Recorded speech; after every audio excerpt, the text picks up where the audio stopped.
वहीं मध्य प्रदेश में बाढ़ और बारिश से भारी तबाही मची है। माना जा रहा है कि इस बार की बाढ़ और बारिश आम लोगों के साथ साथ एमपी के खजाने पर भी भारी पड़ने वाली है।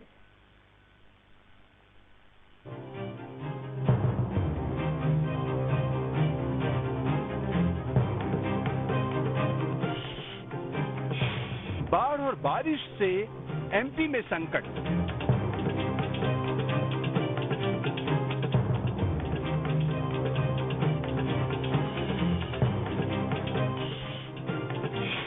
खजाने के लिए स्थिति हो सकती है विकट।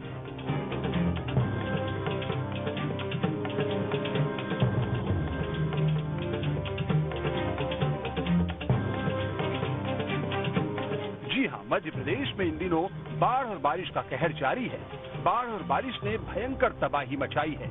लोगों के खेत खलिहान, मकान, दुकान सब तहस नहस हो गए हैं। नुकसान कितना हुआ है इसका आकलन तो बाढ़ का पानी उतरने के बाद ही लगाया जा सकेगा, लेकिन मौजूदा तस्वीर को देख बुनियादी ढांचे तक को बड़ा नुकसान पहुंचा है। सीएम शिवराज खुद बाढ़ प्रभावित इलाकों का दौरा कर रहे हैं और साथ ही लोगों को आश्वासन भी दिया गया है कि नुकसान की भरपाई के लिए मुआवजा दिया जाएगा।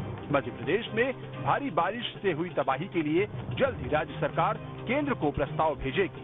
जिला स्तर पर नुकसान का आकलन करवाया जाएगा, लेकिन बड़ा सवाल यही है कि इतने बड़े पैमाने पर हुए नुकसान की भरपाई के लिए पैसों का इंतजाम कैसे होगा, क्योंकि प्रदेश पर पहले से ही लाखों करोड़ रुपए का कर्ज है। जानकारी के मुताबिक मध्य प्रदेश का सालाना बजट 2,79,000 करोड़ का है, जबकि मध्य प्रदेश पर 2,87,000 करोड़ का कर्ज है। 1% अतिरिक्त कर्ज लिमिट से कर्ज का बोझ और बढ़ गया है। अभी 2,000 करोड़ का कर्ज लेना प्रक्रियाधीन है, जबकि बिजली कंपनियों के स्तर पर अलग से कर्ज के प्रस्ताव तैयार हैं। कुल मिलाकर कर्ज के बढ़ते बोझ से आर्थिक चुनौतियां बढ़ेंगी। निश्चित रूप से बहुत बड़ा चैलेंज है, क्योंकि प्रांत की जो खुशहाली है बहुत कुछ अधोसंरचना की सफलता पर निर्भर करती है।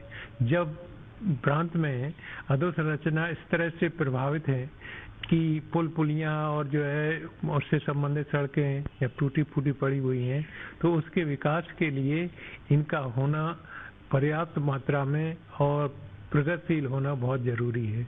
मैं समझता हूं कि सरकार को इस ओर विशेष ध्यान देना चाहिए, अन्यथा प्रांत की प्रगति बहुत कुछ प्रभावित होगी।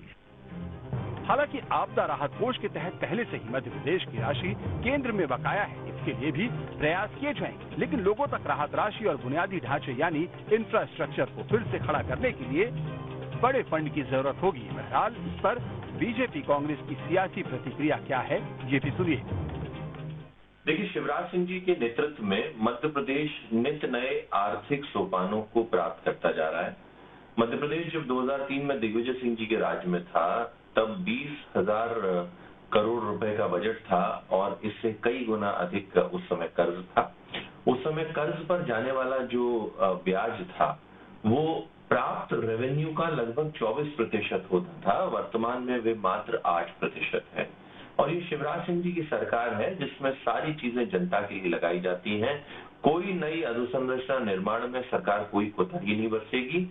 ये कमलनाथ जी जैसा मुख्यमंत्री नहीं है जो सदैव सिर्फ खजाना खाली होने का रोना रोते थे। कि विगत वर्ष यदि आप देखेंगे जिस प्रकार की बाढ़ आई और बाढ़ में किसानों की खेती, उनके जैविक संपदा थी, जो जीव थे, साथ में उनके घर मकान सब ढह गए। सिर्फ और सिर्फ सर्वे तक चीजें सिमट गई। जो फंड आया, जिस प्रकार का कर्जा लिया मध्य प्रदेश सरकार ने, वो अंत्योदय का गाना तो गाते हैं, लेकिन अंतिम व्यक्ति तक या जो प्रभावित व्यक्ति है, किसान था या गरीब था, मजदूर था, वहां तक नहीं पहुंचे। उसके बाद फिर से देखिए विपदा आ गई। आज तकरीबन 8 जिलों में जो बाढ़ की आपदा आई है, उससे फिर से फसल से लेकर सारी संपदा किसान की, गरीब की, मजदूर की जो है वो समाप्त हो गई। सियासी आरोप प्रत्यारोप से इतर इस वक्त मध्य प्रदेश के लिए मुश्किल की घड़ी है, लेकिन ये भी सच है कि नुकसान कितना भी बड़ा क्यों ना हो, इसके लिए कितने भी बड़े फंड की जरूरत क्यों ना पड़े, एक लोक कल्याणकारी यानी वेलफेयर स्टेट में जनता को आफत की इस घड़ी में उपेक्षित भी नहीं किया जा सकता। पिछले साल जब बाढ़ आई थी तो पूरे प्रदेश के कई जिलों में भारी नुकसान हुआ था। ग्वालियर चंबल अंचल में भी तमाम पुल पुलिये ढह गए, सड़कें टूट गईं। जिनको बनाने का काम अभी तक शुरू नहीं हो पाया है और इस बार फिर ऐसे ही हालात खड़े हो रहे हैं। मध्य प्रदेश पहले से ही कर्ज में डूबा हुआ है, ऊपर से इस बार की ये चुनौतियां सरकार के लिए मुश्किल खड़ी कर सकती हैं। लोगों की परेशानी पहले से भी कम नहीं थी, ऊपर से इस बार की प्राकृतिक आपदा सरकार के सामने एक चुनौती बनकर उभर रही है। अब देखना होगा कि सरकार पिछले कामों के साथ साथ क्या इस बार के नुकसान की समय। Manoj Sharma, news state.